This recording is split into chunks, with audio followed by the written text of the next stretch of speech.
Hi everyone, welcome back to my channel अभ्यास chronicle. मेरा नाम शिव प्रभा है और ये साइंस सीरीज़ चल रहा है जिसमें अभी हम न्यूट्रिशन टॉपिक को कवर कर रहे हैं।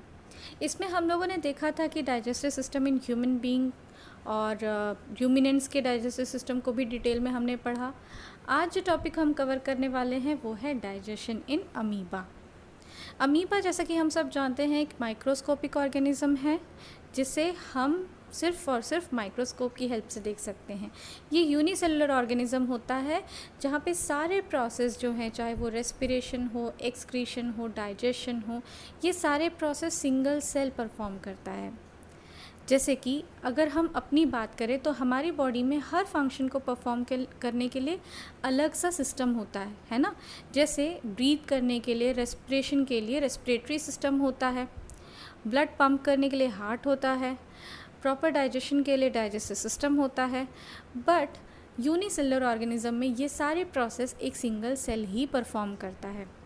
तो आज हम देखेंगे कि एक यूनिसेलुलर ऑर्गेनिज्म जो कि अमीबा है वो अपने में डाइजेशन का प्रोसेस कैसे कंप्लीट करता है। ओके, तो अमीबा का जो स्ट्रक्चर है वो तो काफ़ी ज़्यादा पॉपुलर है, हम सब ने इसको बनाया हुआ है और ये मोस्टली सबका फेवरेट डायग्राम भी हुआ करता था क्योंकि ये बहुत सिंपल होता है बनाने में, क्योंकि इसका कोई शेप नहीं होता। और जितना सिंपल इसका शेप है ना, मतलब इसको बनाना जितना आसान है उतना ही आसान इसका डाइजेशन प्रोसेस भी है, जो अभी हम देखेंगे।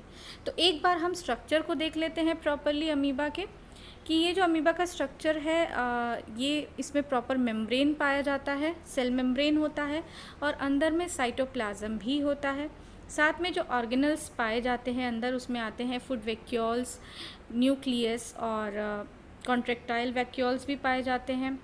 ये जो आपको फिंगर लाइक स्ट्रक्चर्स दिख रहे हैं ना, ये है स्यूडोपॉड्स। इन सब को हम कहते हैं स्यूडोपॉड्स। स्यूडोपॉड्स का मतलब होता है फॉल्स फीट, क्योंकि ये दिखने में कुछ लाइक फीट लाइक स्ट्रक्चर दिख रहे हैं और हालांकि ये इनको मूव करने में भी हेल्प करते हैं। देखा जाए तो ये फीट्स का काम ही करते हैं, लेकिन एक्चुअल में ये फीट नहीं होते हैं, ये सिर्फ एक्सटेंशन होते हैं सेल के।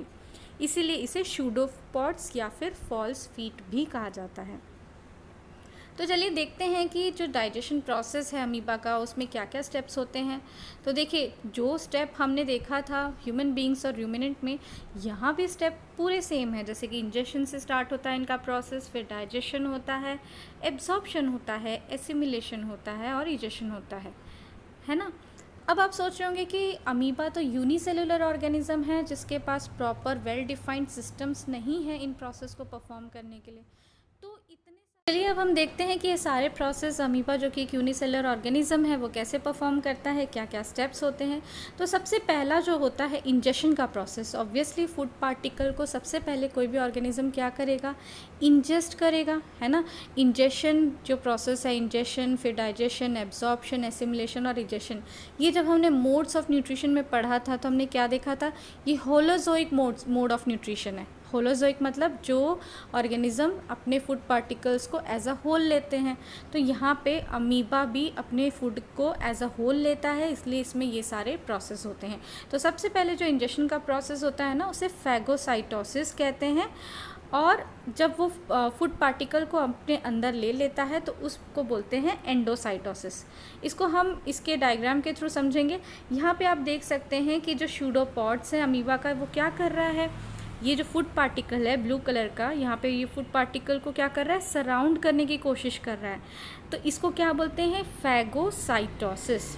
और जब ये कम्प्लीटली अपने अंदर इस फूड पार्टिकल को ले लेता है, जो कि वैक्यूल के अंदर होता है, ये फूड पार्टिकल किसके अंदर पहुँचा, वैक्यूल के अंदर। तो ये वैक्यूल के अंदर जब फूड इंजेस्ट हो जाता है ना, तो इसे हम कहते हैं एंडोसाइटोसिस। एंडोसाइटोसिस हम क्यों कहते हैं, एंडो का मतलब होता है अंदर और साइटोसिस का मतलब होता है कोई भी ट्रांसपोर्ट जब सेल के द्वारा होता है। और यहाँ पे हमने ही कहा है कि ये क्या है, अमीबा एक यूनिसेलुलर ऑर्गेनिज्म है, मतलब ये क्या है, एक सेल है और सेल क्या कर रहा है, फूड पार्टिकल को अंदर ले रहा है।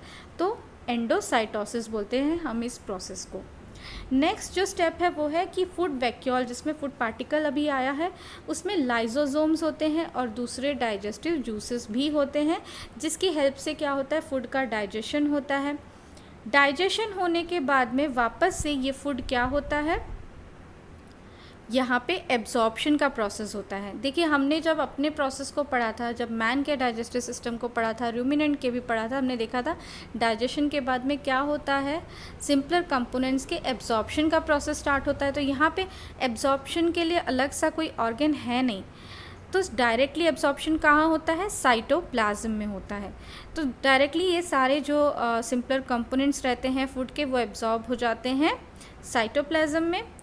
उसके बाद डाइजेशन के बाद जो अनडाइजेस्टेड फूड है वो क्या होता है, वो वापस सूडोपॉड्स के थ्रू बाहर निकल जाता है बॉडी से, और जितने भी एब्जॉर्ब्ड जो न्यूट्रिएंट्स या सिंपलर कंपोनेंट्स होते हैं फूड के, वो क्या होते हैं, एसिमिलेट होते हैं और अमीबा को अलग अलग फंक्शंस को परफॉर्म करने में हेल्प करते हैं, जैसे ग्रोथ या मल्टीप्लिकेशन के लिए।